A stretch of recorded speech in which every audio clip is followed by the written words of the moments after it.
Nasıl görürsünüz? Bunu söyledin arada, bunun fiyatını da söyle. Oradan. Ne kattın o?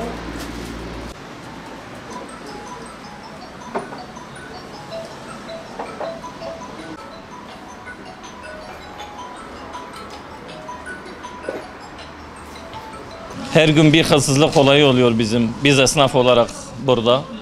Ya komşularımızda, ya bizde, ya duyduğumuz arkadaşlarda. Bu hırsızların ağır cezaları olması gerekir ki, caydırıcı cezaları olması lazım ki hırsızlığı bıraksınlar, hırsızlık yapmasınlar.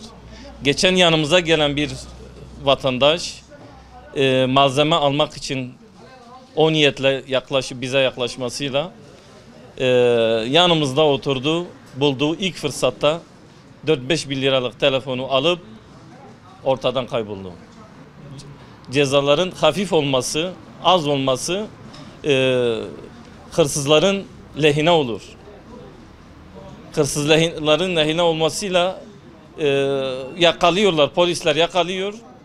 Hakimler 2 gün sonra bakıyorsun bırakıyor. Bırakınca adamın hesabına geliyor. Tekrar gidip başka eve girir, başkalarının hırsızlarına gelir. Buradan yetkililere sesleniyoruz. Bu hırsızlık yapanların en ağır şekilde cezalandırılmasını istiyoruz. Yani yapacak başka bir şeyimiz kalmadı. Tutup vursan, bir şekil yapsan bu sefer senin başın belaya girer. Yani ne yapılabilir artık? Bıktık onlardan. Yetkililer gerekenin yapılmasını buradan rica ediyoruz.